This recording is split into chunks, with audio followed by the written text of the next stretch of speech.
మల్ల పావ ఈ క్వాంటిటీ అల్లం పేస్ట్ తీసుకోవాలి.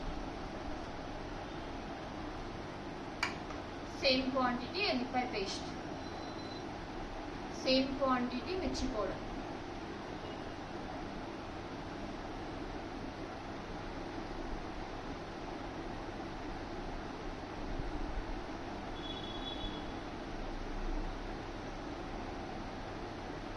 సేమ్ క్వాంటిటీ మిర్చి పౌడర్,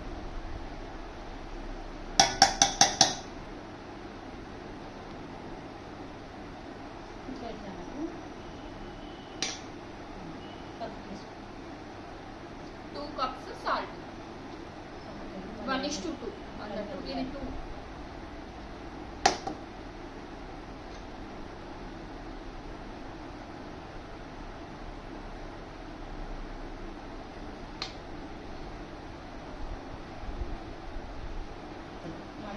ఇప్పుడు ఇవన్నీ వేసుకున్నాం కదా, దీంట్లో కొంచెం ఒక పిడికడంత ఉప్పు సైడ్కి పెట్టుకొని, ఇది 3rd డే రోజు మనం మామిడికాయ కలుపుకుంటాం కదా, ఆ రోజు ఉప్పు టేస్ట్ చూసుకొని మనం కలుపుకోవాలి. ఎక్స్ట్రా ఇది మనం పక్కకు పెట్టుకుంది. చెప్పండి సైడంగా. మామిడికాయ పులుపు ఉంటుంది కదా, అందుకని మనం కలిపేటప్పుడు చూసి కలపాలి. ఒక మామిడికాయ పులుపున్నా ఉప్పు సరిపోతుంది, అందుకని పక్క పెట్టుకొని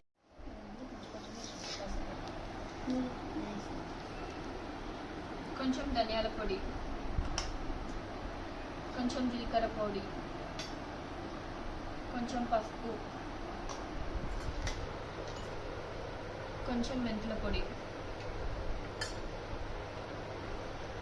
కొంచెం ఆవాల పొడి. ఆవ ఖరాబ్ కాకుండా ఈ ఆవాల పొడి కొంచెం వేస్తాం. ఇప్పుడు మొత్తం మిక్స్ చేసుకోవాలి. ఇది మిక్స్ చేసుకోవాలి.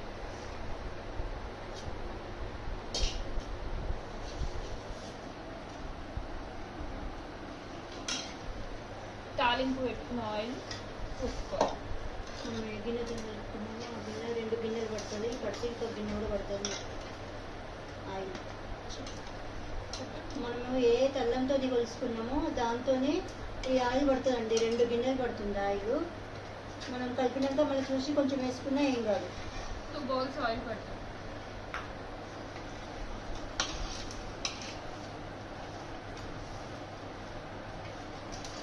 మాకు మెజర్మెంట్ ముందే తెలుసు కాబట్టి ఇట్లా కలుపుతూ పోసుకుంటాం.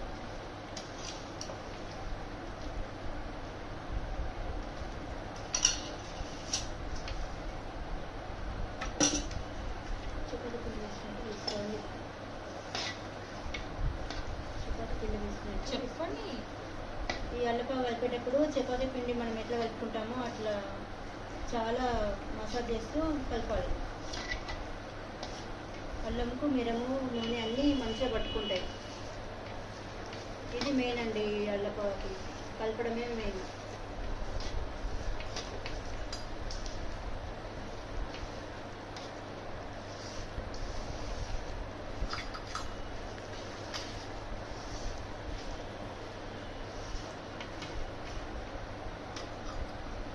ఇలా కలుపుకున్న తర్వాత ముక్కలు యాడ్ చేసుకోవాలి.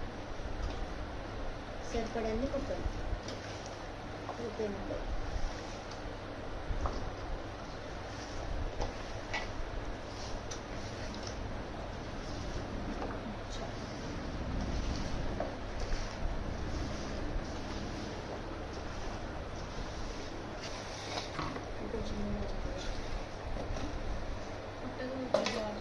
పడుతుంది.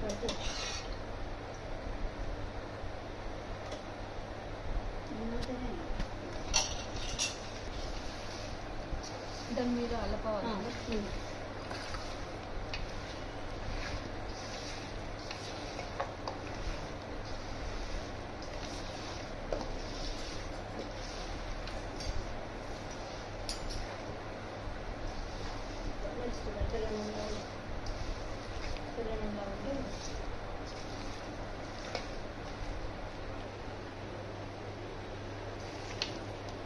పెరుగన్నంలా ఉంటే మంచిగా ఆవ రుచి ఉంటుంది. నూనె పెడుతుంది మంచిగా.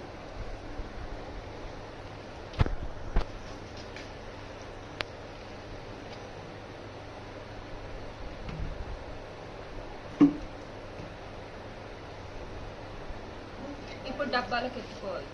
డబ్బా కింద పెట్టుకోవచ్చు. ఇది డబ్బా అంటే మిక్సీలో తిరగాలి. ఏమి లేదు కూరగాయలు ఉడికినాయి.